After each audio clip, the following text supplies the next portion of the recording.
Yes, students, good morning all of you. आज फिर हम चैप्टर नंबर 6 के नेक्स्ट टॉपिक के बारे में चर्चा करेंगे. Today we are study about Chargaff rule. Chargaff rule के बारे में हम जानेंगे.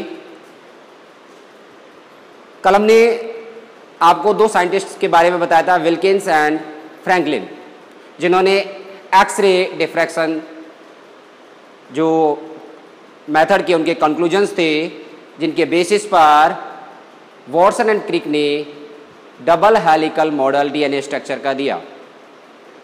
यस स्टूडेंट्स, तीसरे जो साइंटिस्ट हैं इसी कड़ी के अंदर वो है चारगाफ, इरविन चारगाफ. इरविन चारगाफ ने डीएनए के स्ट्रक्चर के क्वालिटेटिव एनालिसिस के बेसिस पर चारगाफ रूल प्रपोज किया. ये डीएनए के अंदर नाइट्रोजन बेसिस के कंपोजिशन के बारे में बतलाता है. Yes, Chargaff rule is given by Erwin Chargaff. It is applicable to double strand DNA and RNA. ये चारगाफ जो रूल है वो डबल स्ट्रैंड डीएनए और आरएनए पर, डबल स्ट्रैंड आरएनए पर ही लागू होता है, चाहे वो circular DNA double strand DNA हो या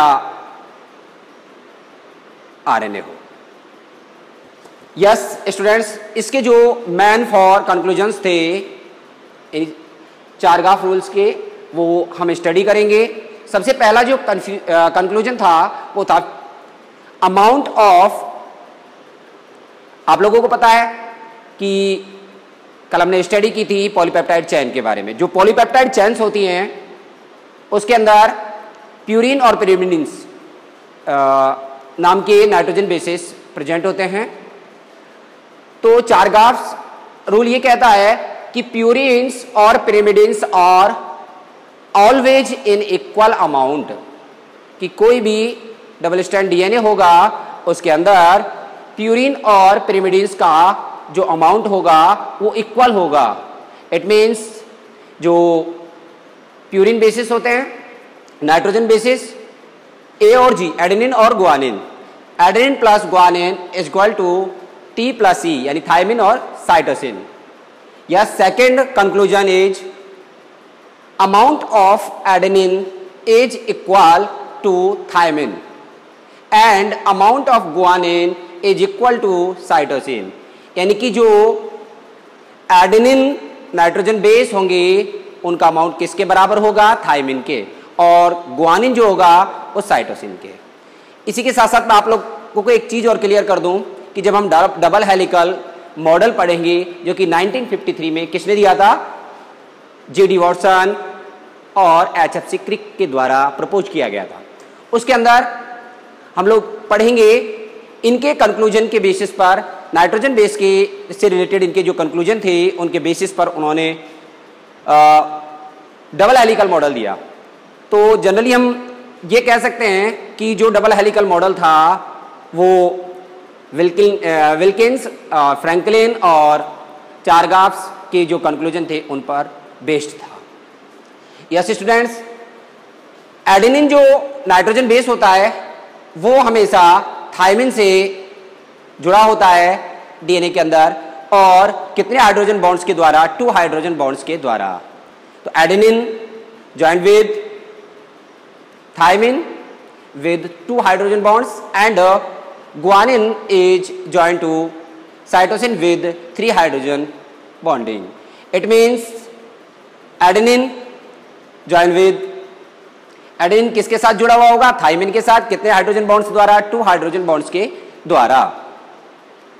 और गुआनिन है वो किसके साथ जुड़ा हुआ होगा? साइटोसिन के साथ. कितने हाइड्रोजन बॉन्ड्स के द्वारा? 3 हाइड्रोजन बॉन्ड्स के द्वारा. यस, लास्ट जो कंक्लूजन उन्होंने दिया था, the ratio of adenine and guanine. Adenine और गुआनिन का जो रेशियो है किसके साथ? थायमिन और साइटोसिन के साथ. ये हमेशा इक्वल होता है किसके? 1 के. यस, ए प्लस जी यानी एडेनिन और guanine ratio with cytosine and thymine equal to 1. ये हमेशा 1 के बराबर होता है। ये चारों कंक्लूजन के बीच पर कुछ क्वेश्चंस पिछले CBSE एग्जाम्स में पूछे गए थे। इसके अलावा 1-2 क्वेश्चन मैं यहाँ आपको समझा रहा हूँ जो हम पढ़ेंगे। तो सबसे पहले आपको इससे रिलेटेड ये बातें ध्यान होनी चाहिए कि जो प्यूरिन और pyrimidines का अमाउंट है वो इक्वल होता है किसके अंदर, DNA के अंदर। दूसरी सबसे इंपॉर्टेंट चीज कि एडेनिन है वो इक्वल होगा थायमिन के और गुआनिन इक्वल होगा साइटोसिन के। इसके अलावा आपको ये भी ध्यान रखना है कि एडेनिन हमेशा किसके साथ अटैच होगा, एडेनिन अटैच होगा किसके साथ, यानी पेयरिंग करेगा थायमिन के साथ कितने हाइड्रोजन बॉन्ड्स के द्वारा, 2 हाइड्रोजन बॉन्ड्स के द्वारा। और गुआनिन अटैच होगा किसके साथ, यानी कि पेयरिंग करेगा किसके साथ, साइटोसिन के साथ कितने हाइड्रोजन बॉन्ड्स के द्वारा, 3 हाइड्रोजन बॉन्ड्स के द्वारा। और इनका जो रेशियो होता है इक्वल टू 1 होता है। यस स्टूडेंट्स, अब हम देखते हैं कि 2 क्वेश्चंस मैंने यहाँ रखे हैं जो चारगाफ रूल पर बेस्ड है। पहला क्वेश्चन है, in double strand DNA has 40% thymine. एक डबल स्ट्रैंड DNA है जिसके अंदर 40% थायमिन है, calculate the percentage of guanine. तो सबसे पहला जो क्वेश्चन है ये पूछ रहा है कि कोई डबल स्ट्रैंड DNA है जिसके अंदर 40% थायमिन प्रेजेंट है। यस, और हमें निकालना है गुआनिन का परसेंटाइल। यस, तो आप लोग क्वेश्चन नंबर पहले को हम सॉल्व कर रहे हैं। आप लोग ध्यान से देखें कि A प्लस G, T और C ये 4 टाइप के नाइट्रोजन बेस किसके अंदर प्रेजेंट होते हैं, DNA के अंदर, और इनका टोटल नंबर ऑफ परसेंटाइल 100% होता है। अब ध्यान दें, जिसमें से हमें दिया गया है किसका परसेंटाइल, थायमिन का। थायमिन का परसेंटाइल कितना हो गया, 40%। और चारगाफ रूल्स कहता है कि A इक्वल होगा किसके, T के, और G इक्वल होगा किसके, C के। इट मीन्स थायमिन 40% है तो एडेनिन भी कितना होगा, 40%, यानी कि ये दोनों 40% होंगे मिल करके, और ये दोनों मिला के कितने होंगे, 60% होंगे। अब ये दोनों यानी कि A प्लस, इस तरीके से लिख सकते हैं, A प्लस T, और ये दोनों मिला के 20-20% हुए।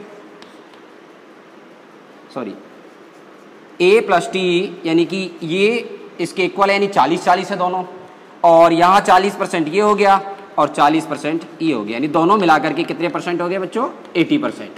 अब बचे हुए कौन से रह गए, गुआनिन और साइटोसिन का परसेंटाइल। अब हमें पूछा है बचे हुए हमारे पास 20% बच गया। It means G plus C is equal to 20%। Clear? तो यानी कि ये 10% और ये 10% इक्वल है दोनों, क्योंकि हमें पता है कि G इक्वल टू C। तो 20% दोनों का योग है, तो कितना परसेंट होगा गुआनिन का परसेंटाइल, आंसर क्या हो जाएगा, 10%। वापस एक बार इसको आप दोबारा समझें। यस, देखिए क्वेश्चन क्या कह रहा है और ये चारगाफ रूल के बेस पर सॉल्व हो रहा है। यस, देखिए कोई डबल स्ट्रैंड DNA जिसके अंदर थायमिन की परसेंटाइल कितनी है, 40%, यानी T इज इक्वल टू 40%, और T और किसके साथ बॉन्ड होगा उसकी भी परसेंटाइल इक्वल होगी, तो यानी कि T किसके साथ, A के साथ बाइंड होता है। तो चारगाफ रूल क्या कहता है, A is equal to T, यानी कि ये 40% है तो ये भी 40% होगा। इट मीन्स इन दोनों का यदि A प्लस T देखें तो कितना हो जाएगा, 80%। तो A और T का सम कितना हुआ, 80%। अब बचा हुआ कितना रहेगा, 20%। 20% में कौन है, ये दोनों, कौन कौन से, G plus C is equal to 20%, और G और C इक्वल होते हैं तो ये भी 20% है।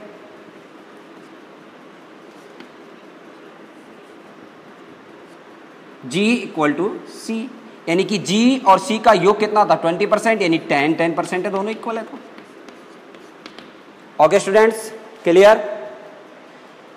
यानी कि T जितना है उतना A होगा, दोनों का योग 80% हो गया, यानी दोनों ने 80% को कवर कर लिया। अब बचा हुआ 20% में फिर दो हैं G और C, दोनों इक्वल अमाउंट में हैं। इट मीन्स 20% को 2 इक्वल पार्ट्स में डिवाइड कर दिया, यानी 10%। तो G यानी ग्वानिन का परसेंटाइल कितना होगा? 10%। नेक्स्ट जो क्वेश्चन है हमारा वो है a segment of DNA molecule comprises of 546 nucleotide, यानी कि एक DNA का कोई सेगमेंट है जिसके अंदर टोटल नंबर ऑफ न्यूक्लियोटाइड्स कितने प्रेजेंट हैं? 546।